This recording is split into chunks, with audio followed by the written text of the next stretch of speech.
Says I'm live. Time to go check and make sure that I am not echoing.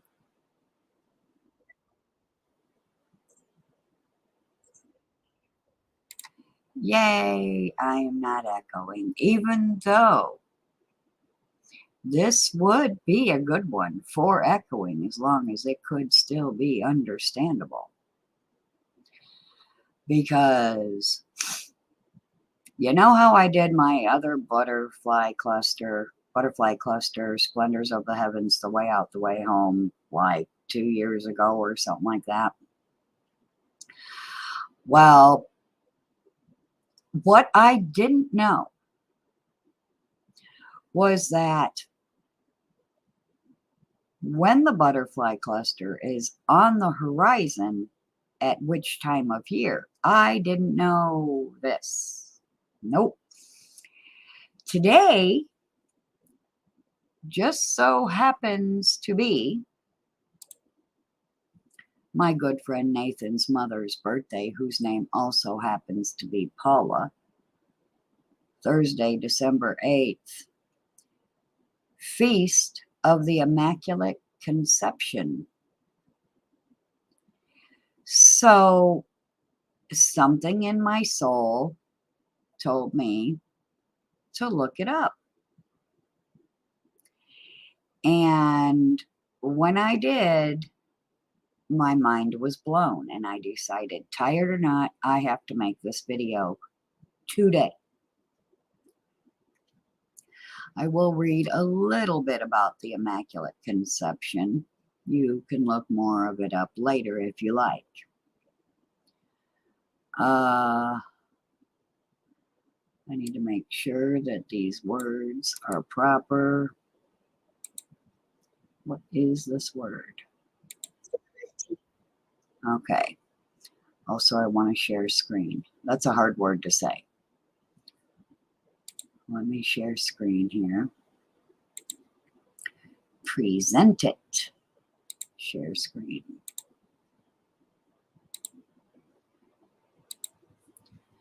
Okay. So we're looking here at Thursday, December 8th, the Feast of the Immaculate Conception. And it starts out with a hard word to say. The solemnity. It means the state or quality of being serious and dignified. Kind of like my name here on YouTube. Integrity. So,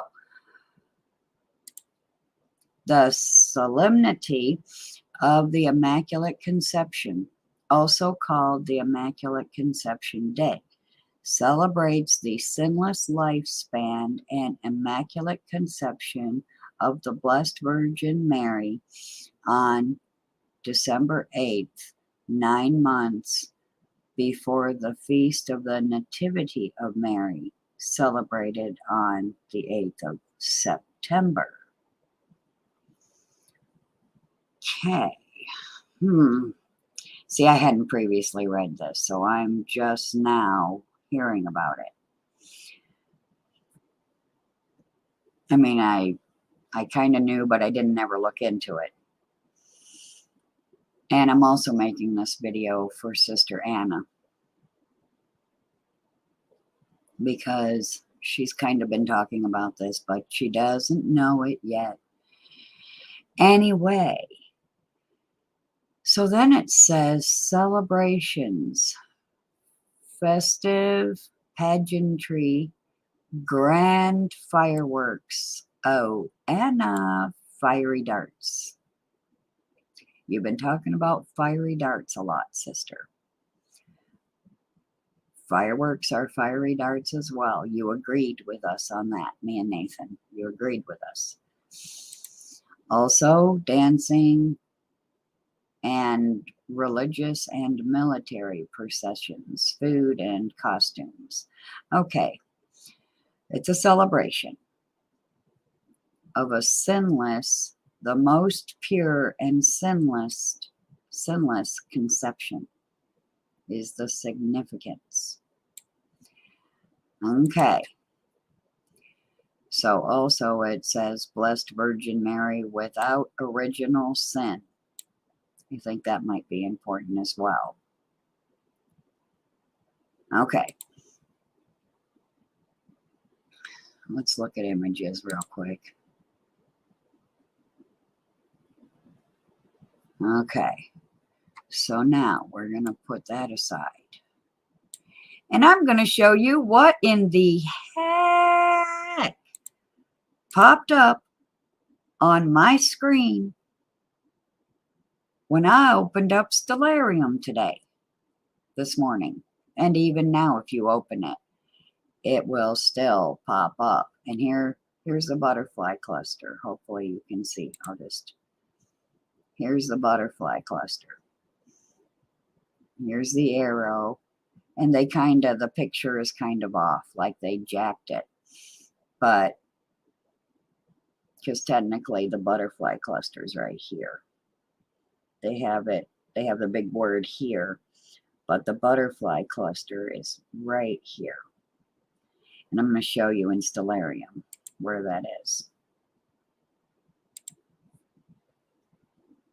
See, this is the horizon, as Jerry would have said, the horizon. And today, in December 8th, 2022, we also have a couple of other planets. Nope, that's not the one. Here we go. I want to put the boundaries up. I don't know if you guys will be able to see the boundaries, but I want the boundaries because the boundaries are not where I think they ought to be. Because I think the boundary should come over here and be squared this way and not squared this way. Because I think the butterfly cluster ought to be in Sagittarius, not in Scorpio.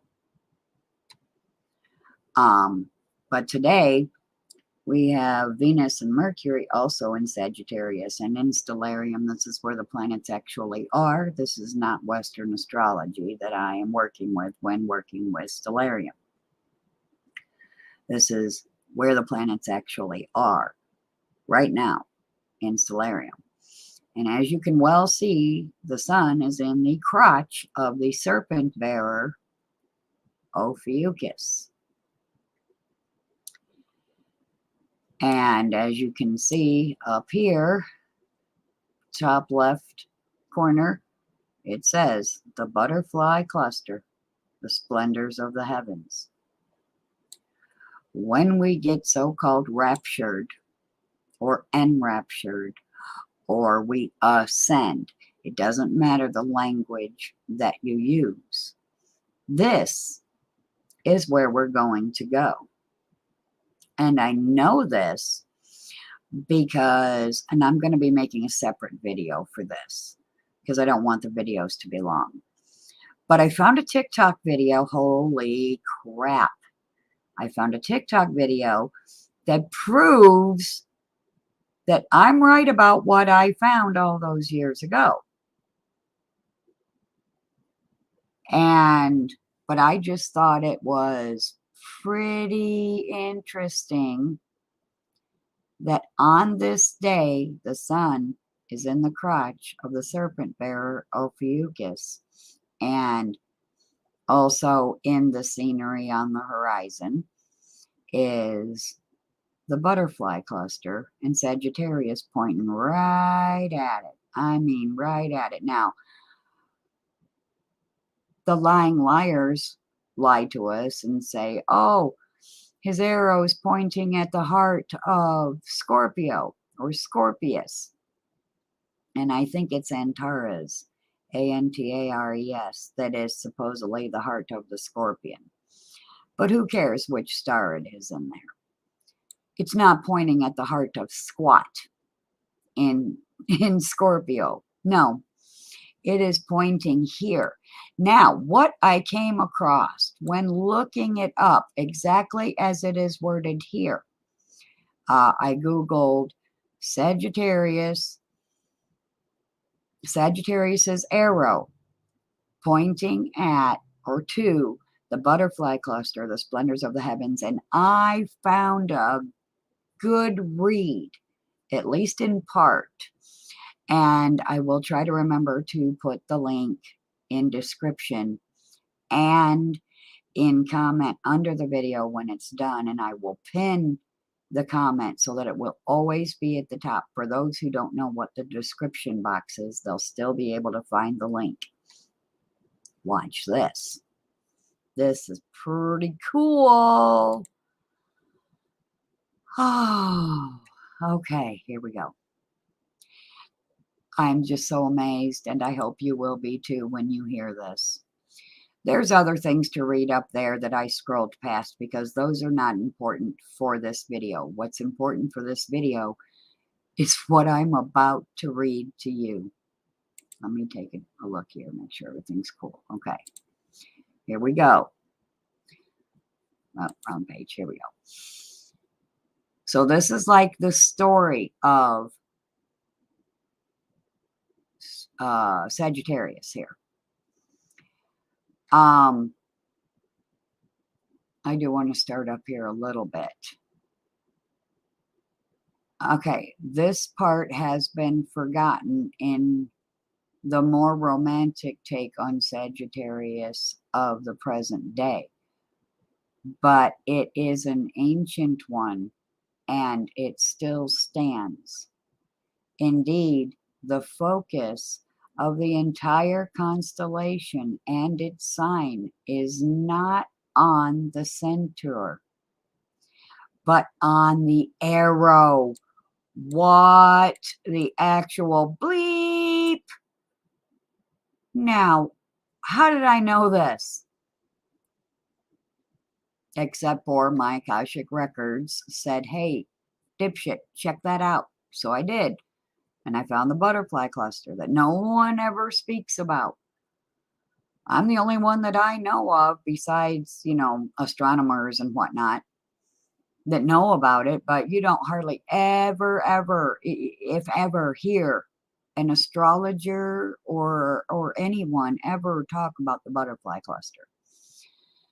So this weapon adds to the thrusting creative power of life and awareness that its existence must mean something, but does not reveal what it is. I am telling you, it is the way out. It is the way home. Only that its location is somewhere over the next horizon, out there in the vast reaches of experience. It is, in essence, an aspiring energy, a wandering, wayfaring, somewhere over the rainbow. Somewhere over the rainbow. My name has even been Rainbow White on this channel. What? Somewhere over the rainbow and horizon kind of force. Sagittarius is all about faith in winning the lottery. Hello, Nathan. You need faith, brother. In winning, but not the physical lottery, actually. The faith in the spiritual lottery, I'm going to add. Because when we ascend to the butterfly cluster, we have hit the lottery of lotteries.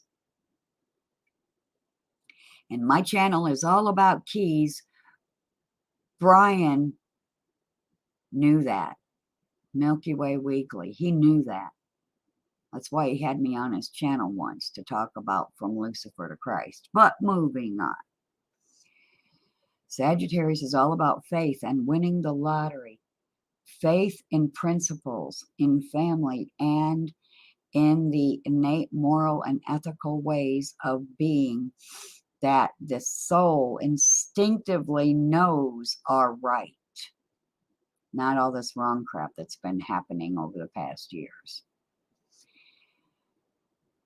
And I believe I found the butterfly cluster before 2019, if you remember correctly, guys. It believes in higher forces and benevolent ones, not malevolent. Malevolent is evil, benevolent is good. And I am benevolent. Okay, so it believes in higher forces and benevolent ones, either as God, karma, laws of the land, or simply as integrity and conscience to put things right. And we are going to put things right, are we not? Yes, we are. The archer's bullseye is the meaning of life. The archer's bullseye is the meaning of life. I must say that a third time. The archer's bullseye is the meaning of life. When in despair, when it's in despair, when it's in despair, it's meaningless. Okay, I think that's worded wrong. That's why it tripped me up. It feels meaningless. In short, Sagittarius is a spiritual warrior that looks up for truth and guidance and is crushed by a crippling sense of meaninglessness. If it fails to find its target, I am covered in goosebumps, y'all. Fails to find its target. Well, few there be that find it. Few there be that find the way out, the way home. Because they were lying to us that arrow was pointing at the heart of Scorpio or Scorpius, which is also actually not a scorpion. It's an eagle. In ancient times, it was an eagle. Let me remind you of that. I really did not plan on reading past this because I think this right here says it all. But the link will be below if you want to read more. I think this is the most important part. Again, here is the picture. And I don't know if anybody's here, but I will go check to say hi, but I don't want the video to be long so that everyone has a chance to watch it. I see one like, so someone is peeking on me. Peekaboo, I see you. Thank you for the thumbs up, whoever you are. But until next time, keep looking up and aim for that butterfly cluster, the splendors of the heavens, the way out, the way home, where we go when we rapture, when we ascend. I love you all.